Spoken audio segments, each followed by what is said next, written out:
Hi guys! Magandang gabi! Welcome back po dito sa Gandara Sorry Channel for Showbiz Update.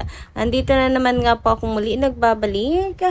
Ang nagmamaganda ninyo kachisbosang Kim Pao, wala na nga pong iba. Ang lokaret na si Gandara SRU upang magatid po sa inyo ng latest update and fresh happenings patungkol kina Kim Chiu and Paolo Avellino. And para nga po sa gabing ito, ang tatalakayin natin at pag-uusapan ay finally ang pagiging malaya na ngayon nila Kim and Paolo sapagkat nakapagdesisyon na silang dalawa na umami na sa kanilang relasyon. Yan po ang mainit kasi pinag-uusapan ngayon sa social media ng mga Kim Paulansya. Kaya naman eto rin po ang ating tatalakayin at pag-uusapan ngayong gabing ito. Pero syempre bago po ang lahat, sa mga di pa nakaka-subscribe sa ating channel, maaari lamang na pindutin po rin yung subscribe button at notification bell natin na nariyan po sa baba upang kayo po maging updated at ma-notify tuwing may bago po tayo chika at balita hinggil sa Kim Pao. Basta mga balita po na may kinalaman kina Kim Chiu and Paolo Avellino, sagot na nga po natin yan. So, unahin nga po natin pag-usapan ngayon mga ka-Kim Pao ang tungkol nga po dito sa mga kinanta nila Kim and Paolo kanina sa kanila pong Love Kim Pao. So, natanong ko po kayo kung meron po kayong naging paborito sa mga kanta nila Kim and Paolo.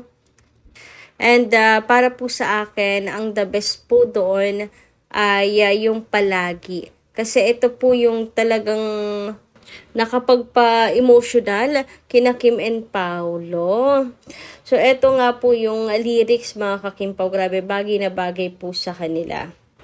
Sa huli, palagi, babalik at babalik pa rin sa yakap mo. Hanggang sa huli, palaging pipiliin kung maging sayo. Ulit-ulitin man, nais kong malaman mong iyo ako palagi. Yan ang message nila sa isa't isa. Huy! Anyway, congratulations Kim Pao. What a great night indeed in Redwood City. Performance na hindi OA at lalong hindi for the show lang. Nag-perform sila to make the fans happy na nasa ibang bansa. Ang ganda panoorin, lalo na yung mga hirit nila to each other. Ay, bentang-benta sa kilig. Sobra mga ka-Kim Pao. Bentang-benta po talaga at grabe yung kilig. Hanggang ngayon hindi po mawala. Kaya nga until now pinag-uusapan pa rin kahit tapos na itong show nila Kim and Paolo. Ang dami pa rin pong hindi makaget over. Lalo na dito sa naging choice of songs ng Kim Pao na Palagi. Grabe, hit na hit talaga po yung mga bawat linya, ang mensahe nung kanta mga ka-Kim Pao. And ito nga po yung naging dahilan din kung bakit naging emosyonal si Kimi. Ang tindi ba naman nga po ng message nung kanta na para bang umaamin na po sila sa kanilang relasyon na finally, malayang-malaya na po sila.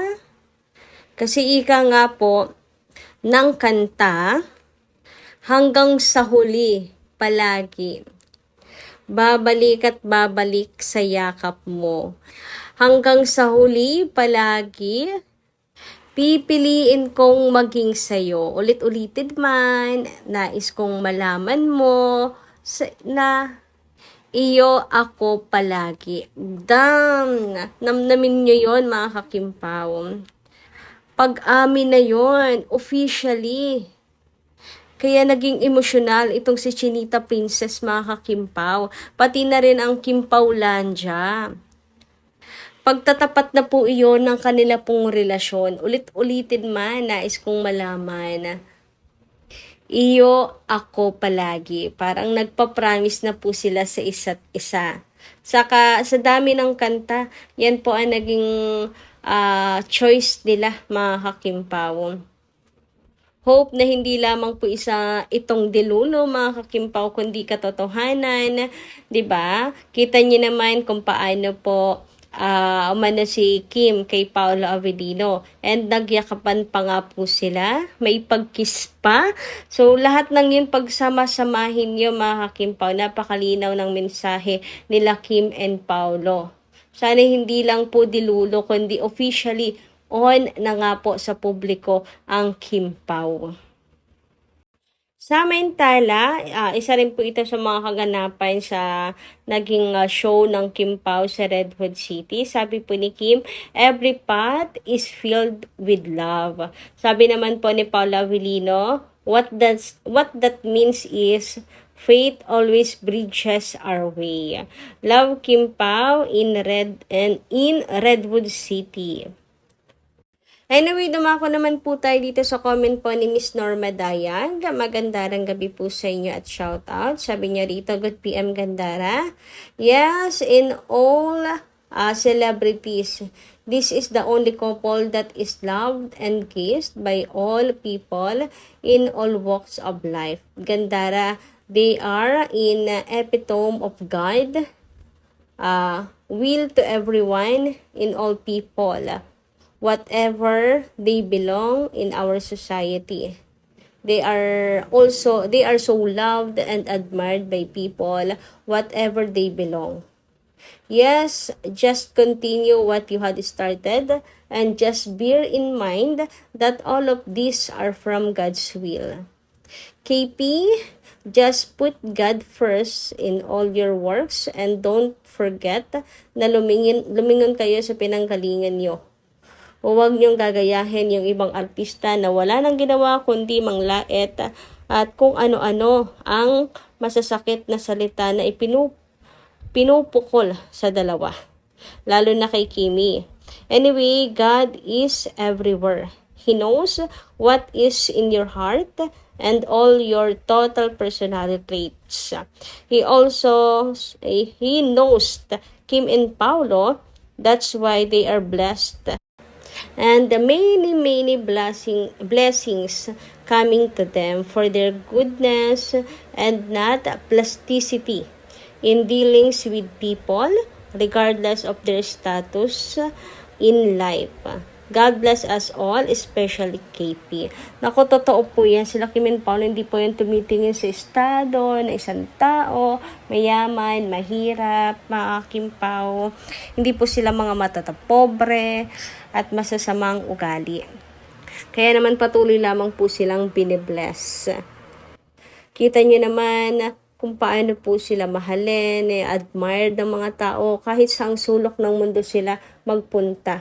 Ngayon nga, napatunayan din po sa Redwood City sa US kung gaano po sila kamahal ng mga OFW, mga seniors, ng mga fans. Kasi kahit saan po mapunta ang Kim Pao, talagang meron po na mga fans doon.